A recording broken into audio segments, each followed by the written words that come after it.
Welcome, dear students. Determinants of personality. This is what we are going to study here in this video. What is personality and what are the factors that will decide one's personality? Actually, the meaning of personality is this: persa no. That means speaking through what? Speaking through some characteristics, some qualities of a person, some traits of a person, some habits of a person, mannerisms of the person. Through these qualities, features, we speak through these the different items, and find out one's identity. What identity? Very distinct identity in a particular person. That is called personality. So, having observed different characteristic features, habits, qualities, traits, and all these things, we shall say that, oh, this man belongs to this kind of personality. This man, a very dynamic man. This man is a pessimistic man. This man is a hilarious person. Is a man of great personality. Like that, we shall be calling. Another important factor is that there should be consistency between thoughts and actions. Thoughts and behavior, consistency or harmony. If there is a very good harmony between thoughts and behavior, we say that so-and-so person is a very consistent man, a harmonious person, a dynamic person, like that. Suppose there is a lot of inconsistency or disharmony between his thoughts and his behavior activities. We say, no, he is not a man of good personality, like that. So this is about personality in brief. Now we shall discuss what are the different determinants and what that means. What are the factors that will decide one's personality? The first factor is hereditary factor. Hereditary factor means we know very well that it is nothing but biological. That means physical, biological or genetic, that we inherit from our ancestors onwards.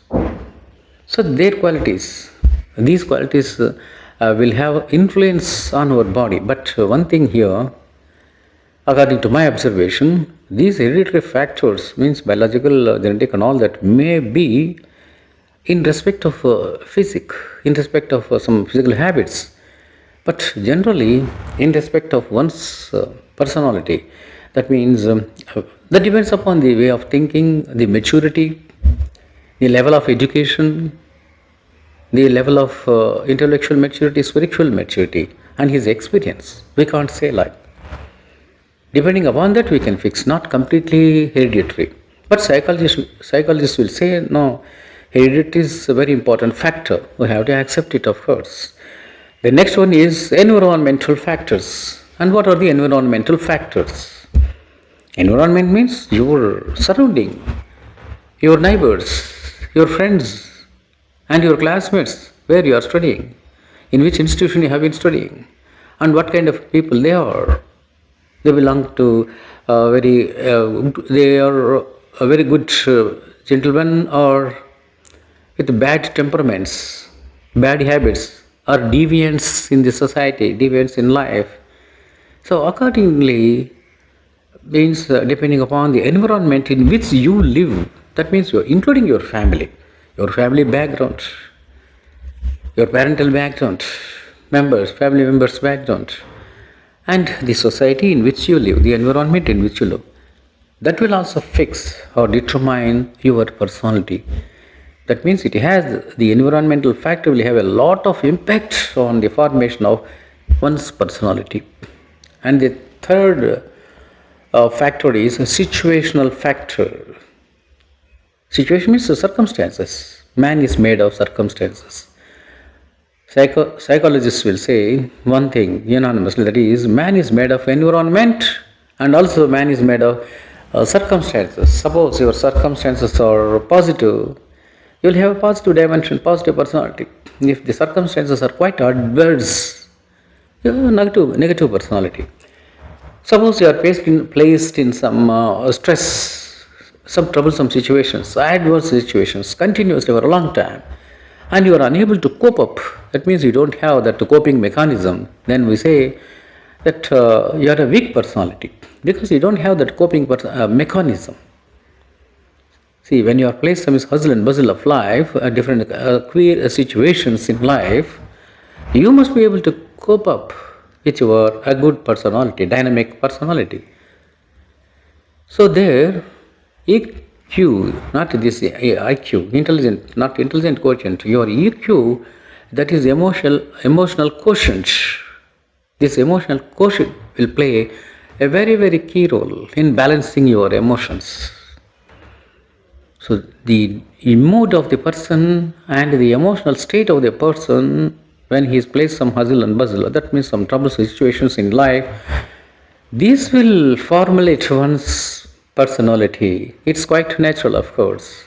Sometimes the pessimist may become optimist, optimist may become pessimist, atheist may become theist, vice versa. See, let's take one example. Whenever one person is studying well, working hard, and everything is very good, financially sound, has got a good job, so life is going on very smooth. Then we say, then he will become an optimist.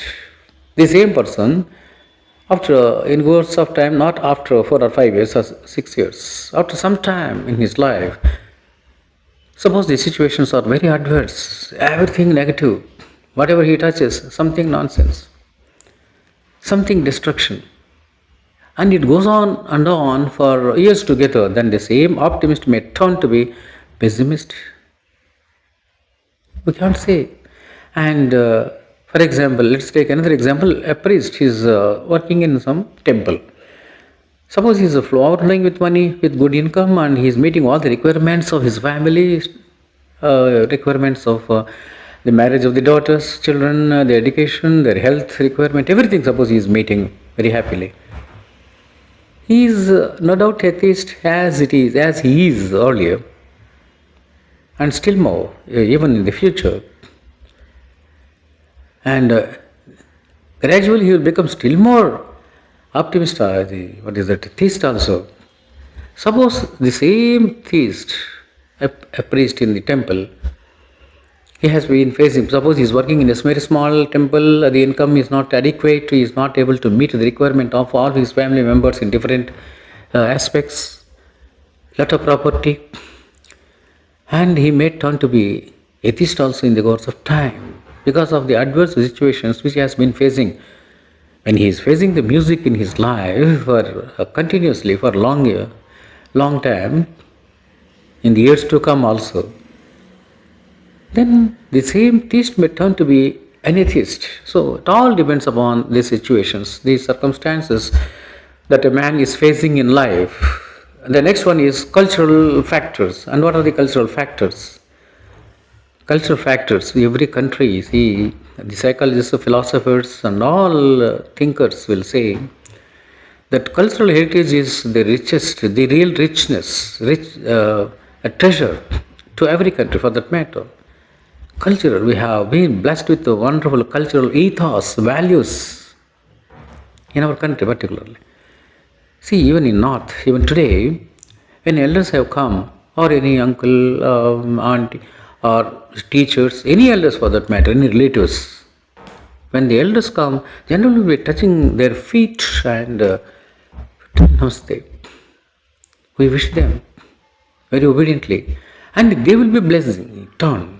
They bless by saying that Aishman Bhava, Vijayastu, like that. That means we have a strong faith in our culture that when we are blessed by some other elders, teachers or uncles, grandfather, parents and all that, definitely something good will happen, auspicious thing will happen. That is our strong faith in our culture.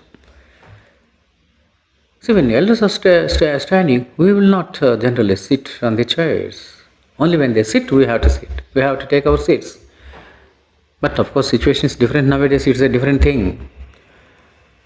So our cultural factors in the family, in our surrounding, and particularly family, these cultural values in which we are living and which we are brought up, these cultural factors will also determine our personality, either in a positive way or in a negative way. And the last one is social factors. Fifth one. Social factors means the persons with whom you are living. the surrounding, your friends, your peers, your classmates, your colleagues, with whom you have been friends with, you have been uh, closely associated with. See, the friends, there is a proverb in English language that tell me your friend, I will tell you your character.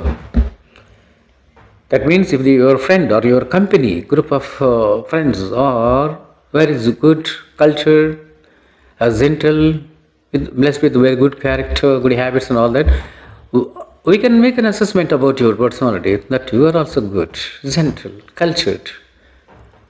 When they are in a very bad negative dimension, definitely we can make an assessment about your character, your personality in a negative. So social factors, these are very, very important. And if you are really cultured, well nourished, and highly matured, moving with very good friends, and you have a wonderful social support, that means your neighbors, your friends will be supporting you always in very in each and everything, particularly in good aspects, they will guide you. You have a very good social support. Then we can say, oh, when you have been received well in the society, definitely we can make an assessment about your personality. Oh, yours is very good personality. So this will also determine your personality. And now in the conclusion, I would like to say that personality is very dynamic, not static. It is always dynamic means it is always uh, changing and changing towards a good direction, good dimension, positive way. And some people will be flat.